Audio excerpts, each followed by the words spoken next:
That's quite an achievement, for they've been around for 100 million years, as the fossil evidence makes clear. Most of that evidence is just tiny little fragments, but here at Riversleigh in northern Australia, it's a very different story.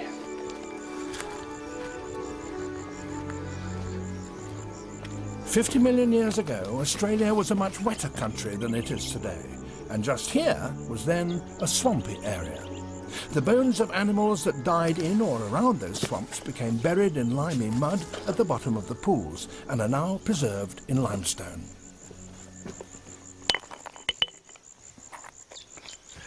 This rock is full of bone. Here's the rectangular bony plate from the back of a crocodile.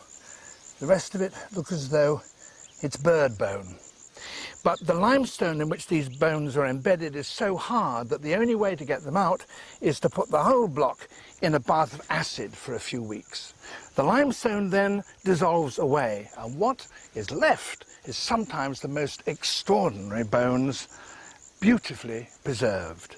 This is the skull of an extinct platypus about 15 million years old. It's been called Obdurodon, which means enduring tooth, because unlike today's platypus, which has no teeth, this one still has them. They're the empty sockets of the molars, they're two little premolars. But what was this place like 15 million years ago when Obdurodon was alive?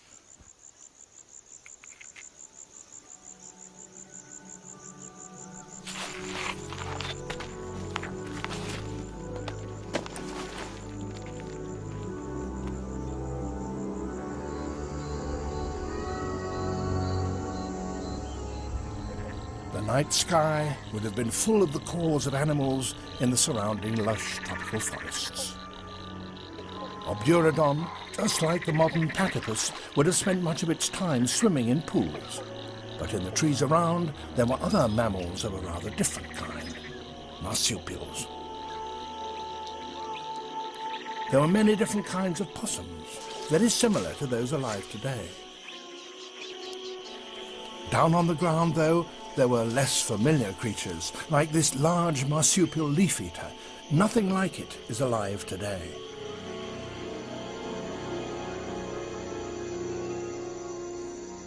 There were great numbers of small mouse-sized animals which, judging from their teeth, ate insects, and others which had a taste for flesh.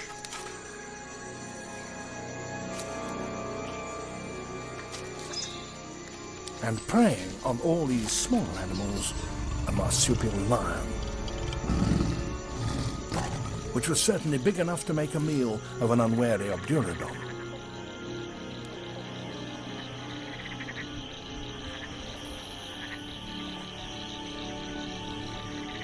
As the millions of years passed, Australia began to dry out. The rainforests retreated and were replaced by grassy plains, and as the landscape changed, so did the marsupial mammals.